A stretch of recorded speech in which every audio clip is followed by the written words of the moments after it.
Vous savez que Paris est divisé en 20 arrondissements. Mais savez-vous de quand date cette organisation? Séverine Bavon nous raconte l'histoire des arrondissements parisiens. Paris est un escargot. Certes, Paris ne mange pas de salade, mais c'est un escargot quand même. Un escargot d'arrondissement. Un arrondissement, c'est une division administrative avec à sa tête un maire élu. À Paris, il y en a 20, numérotés de 1 à 20, qui forment une spirale qui part du centre, un escargot.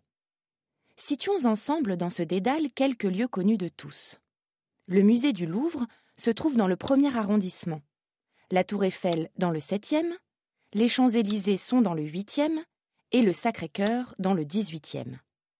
Mais pour les Parisiens, les arrondissements ne sont pas uniquement des zones administratives ou géographiques. Ce sont des univers. Chaque numéro d'arrondissement évoque à tout Parisien quelques clichés bien définis. À l'ouest, il y a les riches. Si le 7e, le 8e et le 15e arrondissement sont bien lotis, c'est le 16e qui est l'archétype de l'arrondissement bourgeois, avec ses beaux immeubles et ses rues calmes, où se côtoient des vieilles dames aux caniches toilettées et des hommes d'affaires pressés. On dit d'ailleurs, pour décrire une personne chic, guindée, qu'elle fait très 16e. Comme dans la plupart des grandes villes européennes, les arrondissements les plus pauvres, eux, se trouvent au nord-est de la ville.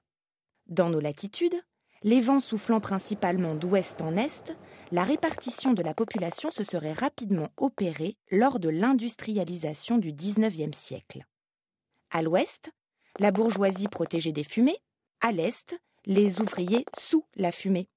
Ainsi, on trouve toujours les Parisiens les plus populaires ainsi que beaucoup d'immigrés du Maghreb, d'Asie ou d'Afrique noire dans les 18e, 19e et 20e arrondissements.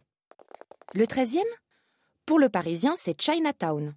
Il vous parlera des supermarchés asiatiques, des restaurants exotiques et du fameux défilé du Nouvel An chinois.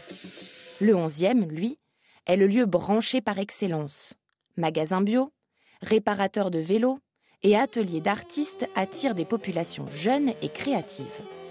Inutile de vous dire que, dans tous ces arrondissements, on trouve aussi des gens normaux qui résistent à tous ces clichés.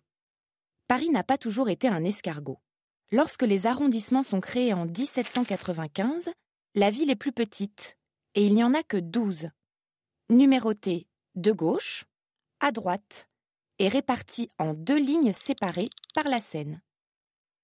En 1860, alors que le préfet Haussmann dirige d'immenses travaux dans Paris, la ville s'agrandit en annexant les communes limitrophes. Il faut alors créer de nouveaux arrondissements. On redécoupe, on recompose. Un premier schéma attribue le numéro 13 à l'actuel 16e. Mais cela ne plaît pas du tout à ses habitants riches et influents. Pourquoi? Parce qu'à l'époque existe une expression. Se marier à la mairie du 13e arrondissement. Comme le 13e arrondissement n'existe pas encore, ça veut dire ironiquement vivre ensemble sans être mariés, donc en concubinage. Impensable pour la bonne société de l'Ouest d'être associée à cette idée si inconvenante. On adopte finalement une disposition en spirale et on attribue le numéro 13 à un arrondissement plus populaire. Cette disposition n'a pas changé depuis 1860, même si l'on surnomme parfois certaines villes le 21e arrondissement. Deauville, par exemple, station balnéaire normande à 1h30 de Paris, où l'on trouve le week-end presque plus de Parisiens que de Deauvillais. Mais en réalité, l'escargot va-t-il s'agrandir encore? Il semble que l'avenir de Paris se prépare actuellement dans les bureaux du président de la République. Nicolas Sarkozy rêve du Grand Paris.